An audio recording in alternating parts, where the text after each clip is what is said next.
नमस्कार, आप देख रहे हैं एनपी टाइम्स और स्वागत है आपका हमारी ताजा अपडेट में। मैं हूं आपके साथ अभिलाष। इन दिनों महाराष्ट्र में जिस तरीके से सियासी उठापटक देखने को मिल रही है, उसके बाद तो अब ये पूछा जाने लगा है कि असली कौन और नकली कौन। दरअसल आपको बता दें कि फिलहाल महाराष्ट्र में कांग्रेस, शिवसेना और एनसीपी की गठबंधन की सरकार है। ये सरकार बेहतरीन तरीके से चल रही थी। अपने सिद्धांतों पर चलने वाली शिवसेना, या फिर यूं कहे कि हिंदुत्व का झंडा लेकर चलने वाली शिवसेना ने जब कांग्रेस से हाथ मिलाया था, उस दौरान काफी तरीके की बातें हुई थी, कई तरीके की चीजें आई थी सामने और कई तरीके के तथ्य रखे गए थे। उद्धव ठाकरे के कांग्रेस में हाथ मिलाते बीजेपी का खेमा पूरे तरीके से मायूस हो गया।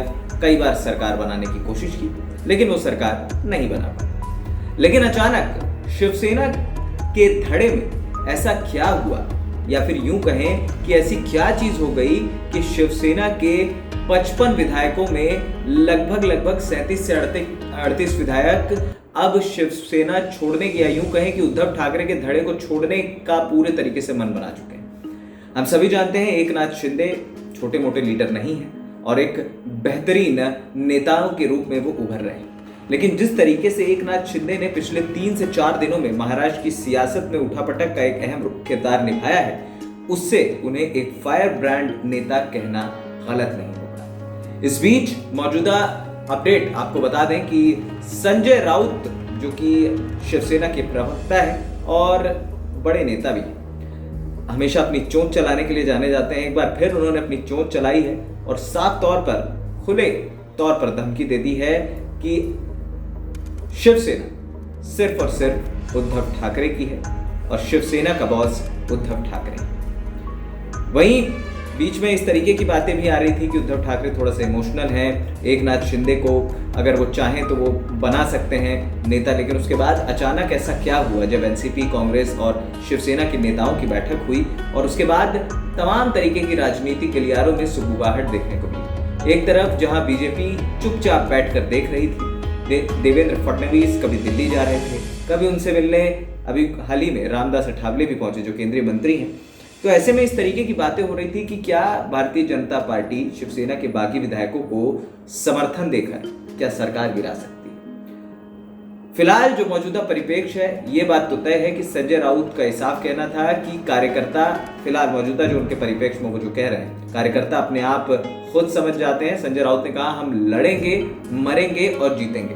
आपको ध्यान होगा इन्होंने कल भी एक बात कही थी कि लड़ाई अगर सदन में होगी तो सदन में भी जीतेंगे, अगर सड़क पर आई तो सड़क पर भी जीतेंगे। क्या एक सवाल खड़ा होता है, क्या ऐसे नेताओं पर कार्रवाई नहीं होनी चाहिए? आप खुले तौर पर धमकी दे रहे हैं, ठीक है, आपके विधायक रूठ कर गए हैं, गलत भी कर रहे हो शायद आपकी पार्टी के हिसाब से, लेकिन आप अगर इस तरीके की बयानबाजी करेंगे तो फिर चौंकाने वाले हैं। उन्होंने ये भी कहा कि शिवसेना आग है और आग ही रहेगी, ज्यादा से ज्यादा क्या होगा, सत्ता जाएगी। लेकिन खुले तौर पर उन्होंने धमकी दी। धमकी देने के बाद हाल ही में पुणे में जो बागी विधायक हैं, उनके दफ्तर में तोड़फोड़ हुई और गद्दार लिख दिया गया। ये सब करके आखिरकार क्या हम किस तरीके की बात करते हैं, हम क्यों फिर डेमोक्रेसी की बात करते हैं?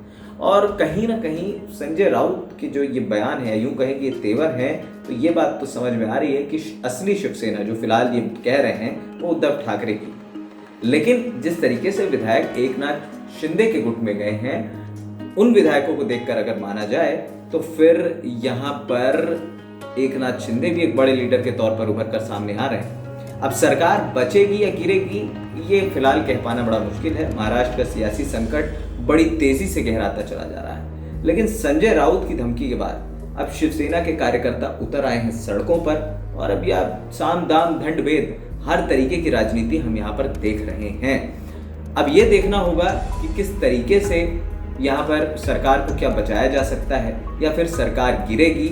ये दोनों चीजें संभव हैं। क्या भारतीय जनता पार्टी यहाँ पर अपना गेम खेलेगी या फिर अपना कोई ब्रह्मास्त्र निकालेगी, ये भी देखने वाली बात है। बहरहाल आपकी क्या राय है महाराष्ट्र में जारी सियासी संकट को लेकर, हमें हमारे कमेंट बॉक्स में मेंशन करके जरूर बताइएगा। और जिस तरीके से संजय राउत की बयानबाजी है, क्या वो सही, क्या संजय राउत इस तरीके का बयान देकर सही कर रहे हैं, ये भी एक बड़ा सवाल है। फिलहाल इस खास अपडेट में इतना ही, हमें दे दी इजाजत। और हाँ, हमारे चैनल ANP टाइम्स को सब्सक्राइब करना बिल्कुल मत भूलिएगा। नमस्कार।